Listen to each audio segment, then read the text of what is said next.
শেখ হাসিনা স্টেডিয়ামের নাম চেঞ্জ করে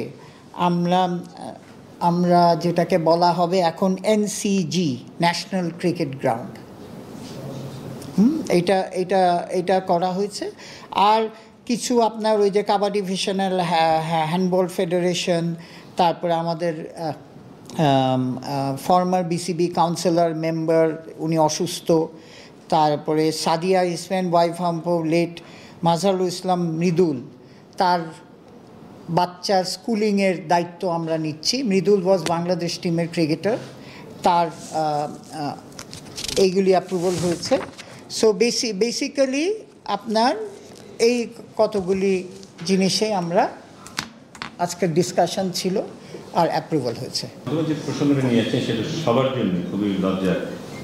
আফ্রিদির যে ব্যাপারটা আপনি প্রসঙ্গ উঠিয়েছেন, বাট দ্য ফ্যাক্ট রিমেন্স যে একটা ফ্র্যাঞ্চাইজি কাকে নিয়ে আসবে, মেন্টর করে হোক বা তাদের দলের প্রমোশনের কারণে দিকে আসবে, সেখানে আসলে বোর্ড হস্তক্ষেপ করতে পারে না। But at the end of the day এই কর্মকাণ্ডগুলো কিন্তু শুধু বোর্ডকেই না, দেশকেও দেশের মাথা নিচু করে দেয়।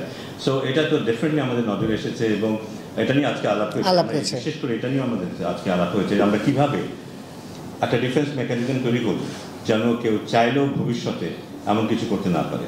আমার ধারণা যে অন্য কোনো ফ্র্যাঞ্চাইজিতে এমন করতে হয় না, যারা যে দায়িত্বটা নেয় তারা মোটামুটি সেই দায়িত্বটা পালন করে। কিন্তু আমাদের মনে হয় নিয়মের বাইরে গিয়েও কিছু নিয়ম তৈরি করতে হবে আমাদের ভবিষ্যতে, যেন এই ধরনের কোনো কাজ কেউ করতে না পারে, যাতে ক্রিকেট ক্ষতিগ্রস্ত হোক বা তার চাইতে বড় কথা দেশের সম্মান ক্ষতিগ্রস্ত।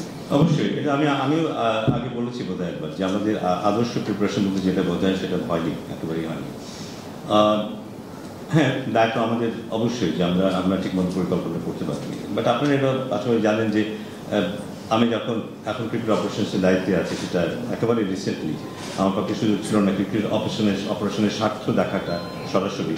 বাট এই আলোচনা যে আগে হয়নি তা নয়, কিন্তু আমরা এমন একটা জটিল পরিবেশের মধ্যে পড়ে গিয়েছিলাম, যে কারণে খুব সম্ভবত পরে আমরা উপলব্ধি করেছি যে আমাদেরকে শেষ মুহূর্তে কোচ বদলাতে হচ্ছে, শেষ মুহূর্তে পরিকল্পনাগুলো নিতে হচ্ছে যে জাতীয় দলের প্রস্তুতি কেমন হবে। কারণ আমরা খুব আশাবাদী ছিলাম, এবার যে বিকেল দেখেছি, আমাদের ক্রিকেটের যে ফর্ম দেখেছি, আমরা খুব আশাবাদী ছিলাম। কিন্তু আমার ধারণা যে আমরা প্রিপারেশনটা খুব ভালো একটা না হওয়ার কারণে আমাদের এই পারফরমেন্সটাকে ওখানে নিয়ে যেতে পারবে। সো কিছু তো দায়িত্ব ডেফিনেটলি আছে।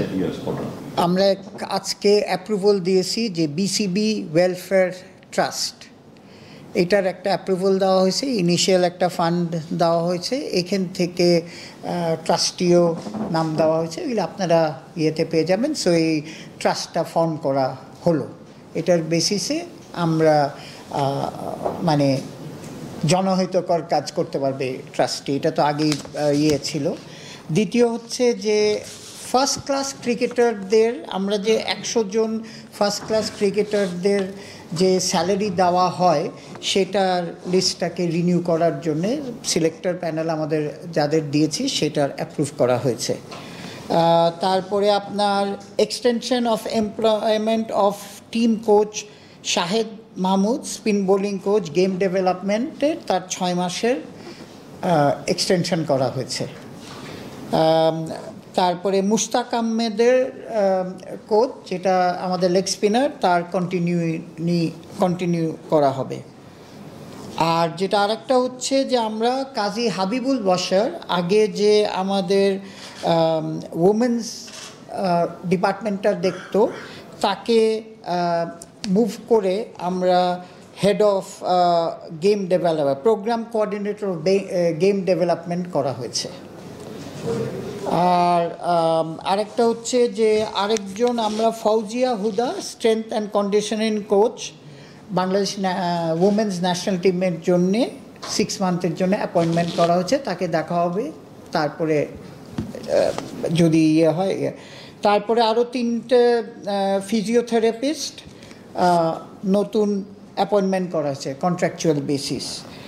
আমরা কিছু আমাদের মেডিকেল ডিপার্টমেন্টের এইসব ফিজিওথেরাপিস্ট এবং আদারদের তাদের ক্যাপাবিলিটি ইমপ্রুভ করার জন্য আমরা তাদের ফরেনে ট্রেনিং করার জন্য পাঠাবো, সেটাও অ্যাপ্রুভাল হয়েছে। আমরা খুব সুনির্দিষ্টভাবে আজকে একটা জিনিস আলোচনা করেছি খুব অল্প সময়টা নিয়ে, যে শুধু এই বিষয় নিয়ে আমরা একদিন পুরোটা দিন আলোচনা করব, আমাদের আর কোনো বিষয় থাকবে না। সেই দিন আমরা শুধু জাতীয় দল নিয়ে আলোচনা করব, জাতীয় দলে আমাদের কীভাবে কী করা উচিত, জাতীয় দলকে সাজানোর জন্য নিচে কীভাবে আমাদের সাজানো উচিত, সার্বিক ব্যাপারটাকে কীভাবে আমাদের দেখা উচিত, আর অন্য কোনো এজেন্ডা থাকবে না, শুধু জাতীয় দল নিয়ে একদিন আমরা আলোচনা করব। এটা সবাই উপলব্ধি করছেন যে আমরা জাতীয় দলটা ভালো করা মানেই সব কিছু ঠিক থাকে। জাতীয় যদি ভালো না করে, আমরা যদি যাই করি না কেন, যতই সাকসেসের গল্প এখানে ওখানে বলি না কেন, আসল কাজটা হয় না। কিন্তু জাতীয় দলকে ভালো করতেই হবে, সে কারণেই সেটা নিয়ে আমরা আলাদাভাবে একটা পুরো দিন আলোচনা করব। আমরা চেষ্টা করব একটা লম্বা সময়ের জন্য, সেটা হতে পারে 2027 সালের ওয়ার্ল্ড কাপ পর্যন্ত। তো দীর্ঘমেয়াদী একটা জিনিস আমাদের করতেই হবে, কারণ এবং সেটা শুধু না, আমরা কন্টিনিউয়াসলি মনিটর করব, আমাদের প্রোগ্রেসটা মনিটর করব, যে টাইম টু টাইম আমরা কতদূর এগিয়ে যাচ্ছি না যাচ্ছি না। কারণ অনেক সময় যেটা হয় যে অনেকদিন পরে হঠাৎ করে আমরা উপলব্ধি করতে পারি যে আমরা একটু বেশি এগোচ্ছি না বা যেটা পিছিয়ে গেছে। সো ওই দিকটাও আমাদের চোখ থাকবে, বাট আমরা দীর্ঘমেয়াদী চিন্তাভাবনা করবো। এবং আমাদের কাজ কিন্তু অলরেডি আমরা শুরু করে দিয়েছি, কোচ নেওয়া হোক, প্লেয়ার কারা থাকবে, কীভাবে আমরা সেই সময়ে কাদের সাথে আমরা খেলবো, যে ওয়ার্ল্ড কাপ যেখানে হবে তার কাছে দাঁড়িয়ে গিয়ে খেলা, এই টোটাল প্রিপারেশনের প্ল্যানটাই করা শুরু করে দিয়েছে। আমি আশা করছি যে আমাদের হেড কোচ যখনই সিলেক্টেড হয়ে যাবেন, নমিনেটেড হয়ে যাবে, উনিও আসবেন। এবং আমরা একটা ওয়ার্কশপও করতে চাই যারা সংশ্লিষ্ট আছেন তাদের সবাইকে নিয়ে, সেটা একদম ডিস্ট্রিক্ট কোচ থেকে শুরু করে জাতীয় দলের কোচ পর্যন্ত, যে আমাদের পাথওয়েটা কী হবে, প্রত্যেকের ভূমিকা কী থাকবে আগামী 2 বছরের মধ্যে। কিছু কিছু খেলোয়াড় থাকতে পারে যারা এখনও হয়তো জাতীয় দলে ঢুকেনি, কিন্তু হয়তো 6 মাস পরে 9 মাস পরে ঢুকবে বা 1 বছর পরে ঢুকবে, একজন থাকতে পারে। তাদেরকে আমরা কীভাবে চাই সেই জিনিসটা যেন সবার কাছে পরিষ্কার থাকে। এই গোলটা শুধু ক্রিকেট অপারেশনসের না, এই গোলটা শুধু জাতীয় দলের যে কয়েকজন কোচ কাজ করে তাদের না, এটা আমাদের সবারই এখানে যেন ভূমিকা রাখার সুযোগ থাকে। আমরা খুব দ্রুতই ফর্মালি আলাপ করবো। ব্যক্তিগতভাবে আমি ভেরি কনভিন্স যে ও ভালো কাজ করবে, যতটুকু দেখেছি আমি তাকে খুব কাছ থেকে দেখেছি। এবং আমি কিছুদিন এই 4-5 দিন আমি ছিলাম পাকিস্তানে, থাকার সুযোগ হয়েছে। ফিল সিমন্স বলি, আমাদের দেশীয় কোচ এবং খেলোয়াড় রিলেশনশিপ, ইন্টার পার্সোনালিটি যে সম্পর্কগুলো, সেগুলি খুব ক্লোজলি দেখার সুযোগ হয়েছে। আমার কাছে মনে হয়েছে যে আমাদের এই কোচ হয়তো আমাদের জন্য ভালো কিছু বই নিয়ে আসতে পারে। মানে যেহেতু ফারুক ভাই বলেছিলেন এর আগে যে আপনার চ্যাম্পিয়ন্স ট্রফি পর্যন্ত ক্যাপ্টেন থাকবে, তারপর তারা ডিসকাস করবে, এটা আলোচনা হয়েছে কিনা। আর দ্বিতীয় হলো যে আবার বিপিএল এর সংখ্যাটা একটু ফিরে যায়, যে ফ্র্যাঞ্চাইজিকে নিয়ে আলোচনা করছে আফ্রিদির ব্যাপারে, তাদেরকে নিয়ে টুর্নামেন্ট করার সময় অনেক অভিযোগ ছিল, একটা প্লেয়ারকে নিয়ে খুব আপত্তিকর ভাষায় বলেছিল, নানান কিছু বলেছিল। তো আপনি বলে যে তারা টাকাটাও দেয়নি। সো এই ফ্র্যাঞ্চাইজি পুরো ইস্যু, কিন্তু জাস্ট উত্তরটা আমরা পাইনি, এই জন্য আবার জিজ্ঞাসা করছি। আমি 12 বছর পরে আবার কেন আনা হলো? ওইটা তো আমরা হয়ে গেছে রিসেন্টলি। আমরা যেটা আজকে ডিসিশন নিয়েছি, কোনটা সবারই জানার দরকার আছে যে তাদেরকে 6 কোটি টাকা মওকুফ করে, তাদের 9 কোটি টাকা তাদের পাওয়া ছিল, সেই মওকুফ করে তাদেরকে কেন জামাই আদর করে আনা হলো? মানে এই জিনিসটা জামাই আদর করে আনা হয়েছে, কারণ তাদেরকে এত টাকা মওকুফ করা হয়েছে, বাকি টাকাটা তাদেরকে আপনার কিস্তিতে দেওয়ার ব্যবস্থা করা হয়েছে। সো ওই ফ্র্যাঞ্চাইজি যারা 12 বছর আগে বিতর্কিত ছিল, তাদেরকে আবার কেন এখন আনা জরুরি ছিল, এই জিনিসটা যদি একটু এক্সপ্লেইন করেন। মানে হ্যাঁ, জিনিসটা হচ্ছে বেসিক্যালি কি হয়েছে, আপনার তো আগেও বলা হয়েছে, আমিও অনেকবার বলেছি, প্রেসিডেন্ট সাহেব বলা হয়েছে, এই বিপিএলে যেটা হয়েছে একটা সার্টেন টাইম, আমাদের টাইমটা খুব কম পেয়েছিলাম বিকজ অফ কান্ট্রির সিচুয়েশন। সেই সময় ইন্টারেস্টও কম ছিল লোকজনের। সো আমরাও কিছু মিস্টেক করেছি, এটা অ্যাকসেপ্টেবল। যে ফাইমবাও যেখানে বলতেছে যে আমাদেরও কিছু মিস্টেক, কিন্তু বেসিক্যালি এটা হয়েছে বিকজ টাইম ছিল না। আর এরকম যদি অপশন থাকতো যে 20 জন ইন্টারেস্ট শো করেছে, তার থেকে সিলেক্ট করা হয়েছে, এরকম কিন্তু ছিল না। মানে এমন এই জন্যেই বেসিক্যালি আমাদের প্রেসিডেন্ট সাহেব বলেন আর আমাদের কমিটি বলেন, তারা এই ইয়েতে, তো এইখান থেকে বড় লার্নিং হচ্ছে যে we want to go forward. So আজকেও যেটা ডিসিশন হয়েছে, আমরা কিন্তু অনেকে বলছে যে আমরা কিন্তু কোনো ফ্র্যাঞ্চাইজির টাকা ছাড় দিইনি, আপনার একটা প্রেস রিলিজ যাবে আর যাবে, আমরা কিন্তু আমাদের থেকে যেটা পাবে, হ্যাঁ, আমরা এটা তাদের ধরে রেখে আমরা অ্যাকাউন্টস দেখতে চাচ্ছি, যে তাদের অ্যাকাউন্টসে কাকে কি পেমেন্ট করেছে, এবং এটা আমাদের করা উচিত না, বা আমাদের আসলেই উচিত না, কিন্তু আমরা করছি because of future of BPL. Problem তো হয়ে গেছে, এটা আমরা কেউ ডিনাই করতে পারছি না, আমিও ডিনাই করব না যে প্রবলেম হয়নি। এখন এই প্রবলেম থেকে বার হতে হলে আমাদের নিজেদের দেশের সম্মান রক্ষার্থে, বিপিএলের সম্মান রক্ষার্থে আমাদের এইবারকার যা মিস্টেক হয়েছে পরবর্তীতে যাতে না আসে এসব প্ল্যানিং তো হচ্ছেই। সাথে এখন যে প্রবলেমগুলি আছে এগুলি অ্যাড্রেস করার জন্যে এখন আমরা বোর্ডে ডিসিশন নিয়েছি যে তাদের কাছে আমরা তাদের অ্যাকাউন্টস চাবো। ইভেন লজিস্টিক্স, হোটেল, বাস ভাড়া, কাদের তোমরা টাকা দিয়েছো, এটা আবার আমরা এটাও বলা হয়েছে যে আমরা আবার ভেরিফাই করব। ওই কাগজ দিয়ে দিলেন আর ওইখানে থাকলো সেটা ভেরিফাই করে যদি এর মধ্যে তারা সবাইকে ক্লিয়ার না করেন তাহলে আমাদের কাছে তাদের টাকা তো ধরা আছে। সো সেই জন্যে এই তো আপনার আগের কোয়েশ্চেনের উত্তর হচ্ছে যে yes, there is a problem, ফিউচারে we will definitely try to avoid it. শুনেন, গুরুত্বপূর্ণ থেকেও একটা স্লট আমরা ইন্টারন্যাশনালি আমরা জানিয়ে দিয়েছিলাম আইসিসিকে যে আমরা ওই সময় এই স্লটটা ইউজ করব। এখন যদি দেখেন এটা catch-29 সিনারিও, না করলেও প্রবলেম, করলেও তো দেখছেন প্রবলেম। প্লাস আমার মনে হয় ফাহিম ভাইয়েরও বলতে পারবে যে যেটা বলছেন এই যে এক্সপোজারটা for younger players, BPL is a bigger মঞ্চ ফর মাই আম্পায়ার্স অলসো। আমি আপনাকে আপনি যে বলছেন যে কোনো এটা রিটার্ন নাই, রিটার্ন আছে। বিশেষ করে আমি যেহেতু আম্পায়ার ডিপার্টমেন্ট আমার কাজ, আমার আম্পায়াররা কিন্তু এই বিপিএল দেখে ইন্টারন্যাশনাল স্ট্যান্ডার্ডের আম্পায়ারিংয়ের ট্রেনিংটাও হচ্ছে এবং করছেও, টিভি ট্রেনিং সব কিছু হচ্ছে। সেই সাথে আপনি দেখবেন যে ঠিক আছে বাংলাদেশ টিমের প্লেয়ারগুলিকে ছাড়াও তো আরও 8 জন করে অ্যাটলিস্ট খেলেছে। সো তারা ফাইন ভাই তাদের আমি একটু অ্যাড করি জাস্ট ওয়ান সেকেন্ড, সেটা হচ্ছে যে টি20 কিন্তু আইসিসি আমরা অ্যাভয়েড করতে পারবো না, কিন্তু আমাদেরকে বিশ্ববারে ক্রিকেট খেলতে হবে। আপনার প্রশ্নটা খুবই ভালো প্রশ্ন। আমাদের যেটা চিন্তা করা উচিত, বিপিএলে এত আমরা গুরুত্ব দিচ্ছি, অন্যগুলোতে কেন দিচ্ছি না?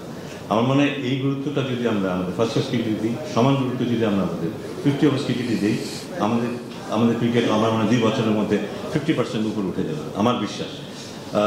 মানুষের ইন্টারেস্ট এখানে বেশি, মিডিয়ার ইন্টারেস্ট এখানে বেশি, টাকা পয়সার ঝঞ্ঝানো এখানে বেশি, এই কারণেই টি20 দিকে আকর্ষণটা সবার বেশি আমরা বুঝি। কিন্তু যারা ক্রিকেটটাকে ভেতর থেকে আমরা যারা কালচার করি, আমরা কিন্তু যেটা উন্নতি করি, কিন্তু যদি আমরা অন্য ফর্মেটে এই ইম্পর্টেন্সটা দিই সেখানে হয়তো এত লাভ থাকবে না। কিন্তু ক্রিকেটকে ডেভেলপ করতে গেলে অন্য ফর্মেটে কিন্তু সমান গুরুত্ব আমাদের দিতে হবে। সাধারণ মানুষ হয়তো সবাই দেবে না, কিন্তু আমরা যারা ক্রিকেটের লোক আমরা যদি দিতে পারি, আমি শিওর যে আমরা ক্রিকেট তাদের ডেভেলপ করতে হবে। হ্যাঁ, দে হ্যাভ টু প্রুভ, কারণ তাদের বয়স দিক থেকে বলি, তাদের ফিটনেস দিক থেকে বলি, তাদের পারফরমেন্সের দিক থেকে বলি, it's not my call actually, তো সিলেক্টার্সের কল, আমার মন্তব্য করাটা ঠিক না, but it's not going to be very easy এটা বলতে।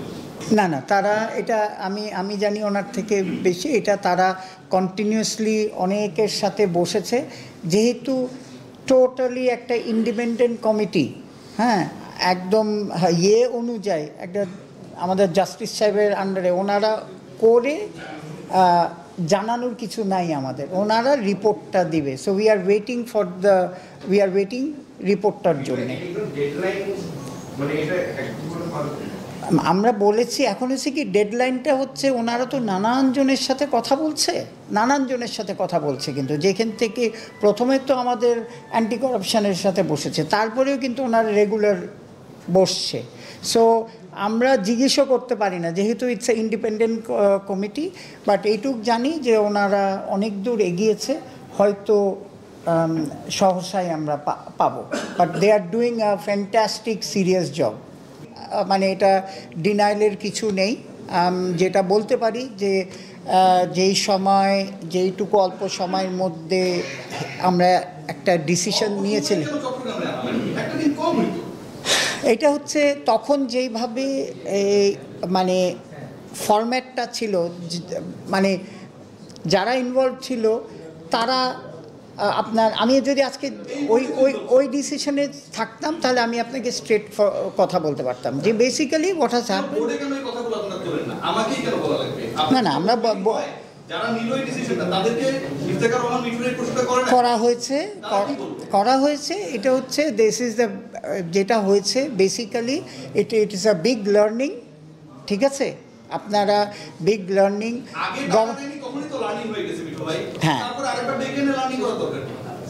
কারেক্ট, বা আমি আপনার সাথে ডিসএগ্রি করছি না, বাট হোয়াট এভার আমরা এখন জাস্ট ভবিষ্যতে দেখছি। এখন আমরাই যদি আবার এই মিস্টেকটা করি, ইনক্লুডিং মি, আমিও বলছি, যদিও এই ডিসিশনে ইনভলভ ছিলাম না, কিন্তু আমরাও যে বলছি যে ভবিষ্যতে এই লার্নিং নিয়েই আমরা করব। হয় আই এম শিওর যে ভবিষ্যতে you will not see this.